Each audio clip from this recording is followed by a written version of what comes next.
Chegamos à nossa lição de terça-feira, o objetivo das parábolas de Jesus.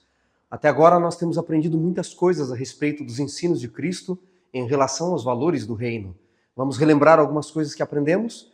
Quem sabe uma dessas frases que eu vou recapitular você pode compartilhar com os seus amigos. Primeira coisa que nós aprendemos, que você e eu sejamos homens e mulheres a quem Deus revela os seus segredos. Amigos, não podemos correr o risco de estar na presença de Jesus e não senti-lo de verdade, não sair transformado. Segunda coisa que aprendemos, antes da palavra chegar na nossa boca, na nossa língua, ela tem que estar clara na nossa mente e no nosso coração. Você e eu não devemos ser apenas ouvintes da palavra de Deus, mas nós temos que ter entendimento da palavra de Deus. E ela muitas vezes vai vir contra a nossa vontade. E nós temos que aceitar a palavra de Deus e não os valores deste mundo.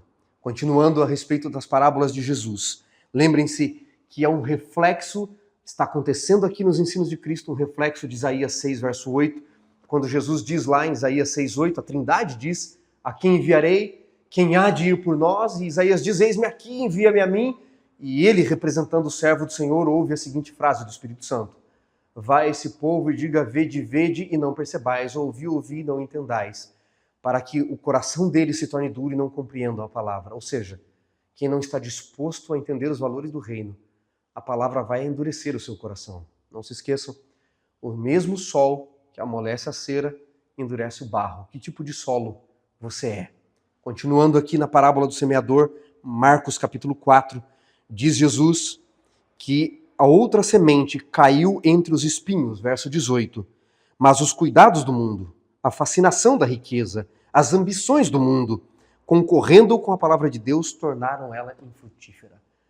Quantos não são os que ouvem a palavra de Deus, se encantam pela palavra de Deus, mas não estão dispostos a abrir mão dos valores deste mundo? Usam a religião para o seu bel prazer, para a sua própria vontade, para perseguir, para destruir, para julgar, para manipular, para acabar com vidas. Quantos líderes religiosos eu não conheço que usam a religião para isso? Ao seu bel prazer e à sua vontade. Quantos não usam a religião para seu enriquecimento pessoal? Acham que são donos da sua própria igreja? Não, amigos, a palavra de Deus, o evangelho do reino, traz os valores da comunidade. Deus não promete em sua palavra que nós vamos ficar livres das aflições deste mundo. Ele promete que nós vamos ter paz porque nós temos o vislumbre da eternidade.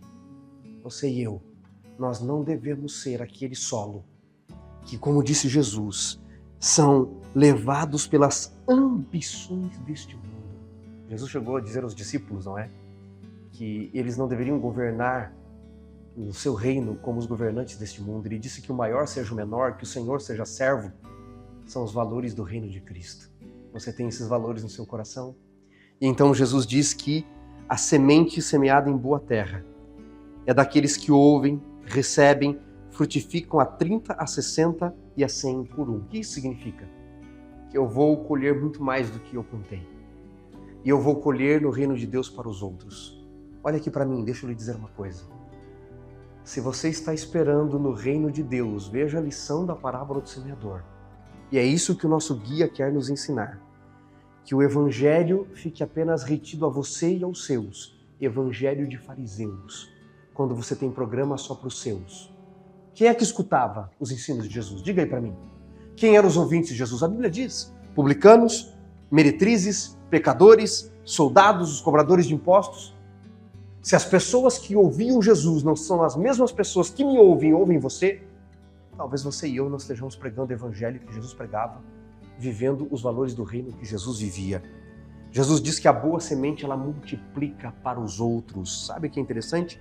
Jesus não está prometendo aos seus discípulos um reino mágico, onde ao segui-lo, ao aceitar a palavra, todas as curas vão vir, toda a riqueza vai vir, todo o poder. Se você vive esse tipo de ilusão do reino, você está vivendo o reino do diabo, não o reino de Jesus. Jesus não veio para prometer um reino mágico que vem mudar as coisas. Ele veio convocar pessoas para construir um novo caminho e a partir da vida delas, do amor que elas vivem, uma nova realidade. Vou repetir para você. Ele não veio aqui para montar um mundo mágico. Ele veio para que através da minha e da sua vida nós possamos construir novos valores imitando a Ele, tratando bem as pessoas, amando as pessoas como Ele amou, porque o amor pode transformar o mundo. E a partir desta nova visão, desta nova comunhão, desta nova percepção de reino, trazer uma nova realidade à vida daqueles que vivem à margem dignos. Sua igreja e seu evangelho têm feito isso? Senão talvez você e eu corramos o risco de ouvir de Jesus: vocês me seguem? Vocês guardam sábado, dízimo, expulsam demônios, profetizam? Eu não conheço vocês. Porque qual é o verdadeiro evangelho, senão aquele que transforma a vida e realidade de pessoas? Pense nisso, para vivermos os valores deste reino.